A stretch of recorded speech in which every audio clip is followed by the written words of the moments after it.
good at hearing needs and saying, oh, you're interested in that? Come help at the farm school. So we started coming down here every couple of weeks, and one of those weeks we walked up to the top of the ski hill. And we were at the top of the hill, and we were looking over the land, we were looking over the house that we were going to live in there for the next 6 years, and we looked at each other and we were just like, we need to come here. It was this moment together, and I lost my spot. And so yeah, we had this moment, we really need to come here. I think our family needs this. So we walk back down, we go back to the garden, and we kind of are thinking about this. And what really sealed the deal though is Maudie pulls his trumpet out of the car. So if you know Maudie, he always has a trumpet in a car. He pulls out the trumpet in the garden, and he plays a few notes, and it echoes down the valley for 5 seconds. And he goes, yes, we do need to move. So that sealed the deal. So 6 years, and I thought we could just do a little run through of all the changes that have happened in 6 years. So when we came here, there were 8 students. We had our house in the bunkhouse. We had a tiny little garden. Is Matt's still here? We didn't know anything about gardening, and we hand-picked potato beetles all summer long. Turns out there's an organic spray that takes care of them in one fell swoop, but Matt picked I don't know how many, hundreds of potato beetles, thousands actually. We had about 20 cows, 15 laying hens, we had tapped 5 maple trees, we had maybe fenced in a 1 acre pasture. The list goes on. And now we have, we cooked all of the meals in our house. Actually, my Taylor is now 7, and she was 1. And her first words, some of her first words were the names of every single student. And her first song was The Wheels on the Bus Go Round and Round. And I remember a night when the entire dining room erupted and the wheels on the bus go round and round. And she was just like, wow. All the students were there. It was amazing. Now we have over 80 cows, we have 30 pigs, we have over 400 meat chickens, we have almost an acre garden, almost 20 students, a commercial kitchen, we're going to build a new school space, we're going to build a new workout space, and it's amazing to see all of that change. It's beautiful. And being a participant and a witness of this over the past 6 years, a couple things come to mind reflecting on that. And one was when we weren't sure if we could buy this property.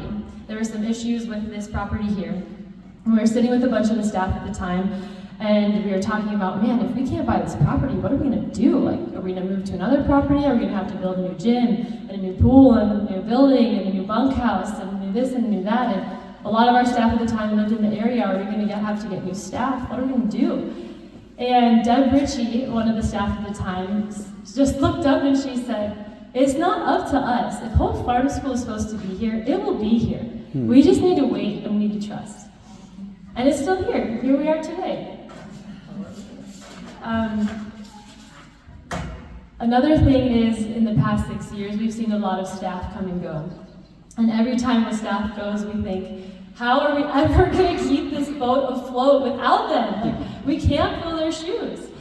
And you can't specifically fill anybody's shoes. Everybody's unique and brings their own to everything. But I realize that the mission continues even if the staff changes. And I've seen that over and over again. And it gives us confidence in Libby.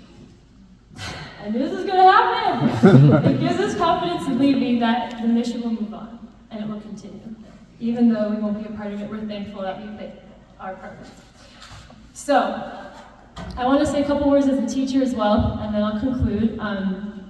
As a teacher, when I first came here, I used to think that if you just planned a really good class and it was really interesting, it would be fine and they would learn and they would love it. I have a quick story about how it's not true. I decided a couple of years ago to start doing some science outside. We call it nature studies. So one of my first nature studies, I had read a whole chapter on lichens.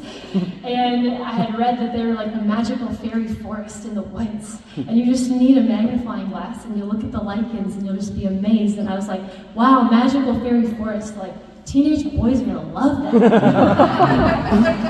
And I had these visions of us all with these magnifying glasses and looking and wow, all these aha moments.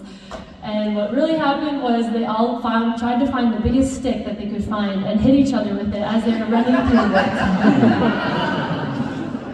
They were holding on to the lichens, they just didn't notice them. I could tell hundreds more stories like this. But over the years, I realized that just because a class or whatever didn't turn out how you wanted doesn't mean there wasn't growth and there wasn't learning. I mean, maybe city boys just had to learn how to play in the woods, you know? Maybe that was the point of that class. And not all of them were as much of a failure as that one. But I realized that learning and growing, it takes time to ease in, to lay foundations that create a context so that you can have the confidence to be curious and willing to show a desire to discover. So this year, we studied plants for the beginning of the year, and we studied specifically the coastal redwoods. And the coastal redwoods can germinate for up to 2 years without sprouting. And no one knows exactly why they decide to sprout when they do. They need the right conditions, but none of them sprout at the same time. Like you'd think if they get enough water and sunlight, just everything will sprout up at once, but that's not the case. Some of them sprout sometime, another time there. And it reminded me of the students here, and that you all have this seed of inspiration and desire to grow. And it's just sitting there, and it's germinating under the ground. And some of you guys are still under the ground, and it's being watered, and it's being fertilized by the people here and your parents. And some of you actually started doing that yourself. You started watering and fertilizing yourself, preparing the soil. But you're waiting for that moment to just have courage to spring out and say, I'm here, I'm ready to grow, but you're just not quite ready yet. And to you I say, be patient, your time will come. Keep watering, keep growing, or keep waiting for that moment. Some of you have taken that step and you've sprouted and you're ready to blossom. And you see it in the eyes that like the glow is there, and it's like, wow, this is exciting. Like the world is an exciting place. And to you, but you're still kind of weak. You're like a little spindly seedling, you know? Half of them die here sometimes. We water them too much. But to you, I say, keep looking for those moments. Hold on to those moments, because those will be moments of growth. And some of you have become stronger, and you've made deep roots of wisdom and knowledge. And you're growing up, and your bark is getting thicker, and you can withhold more, and you can stand more, and you're recognized more. And to you I say, keep challenging yourselves, because you will never have to stop growing. There will never reach a point where you say, I now know it all. That will never happen. So have the courage and the desire to experience everything that is true, noble, right, pure, lovely, admirable, excellent, and praiseworthy. And don't just experience it, but seek it out.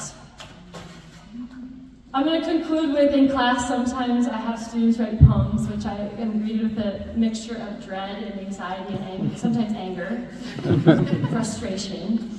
And I sit there and I think, man, if I'm making them do this, I should probably do it too. So about 5 years ago, I wrote this poem in class. I mean, I hope I can hold it together during this poem. The poem is titled To My Students. To my students, thank you for not listening. I have learned to speak better. Thank you for calling me out.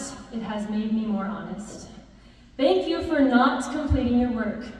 It has made me more creative. Thank you for your disruptive laughter. You have reminded me not to take things too seriously. Thank you for saying what you think. You have forced me to think harder. Thank you for your difficult questions, the ones I didn't even want to answer. You have made me ask myself deeper questions.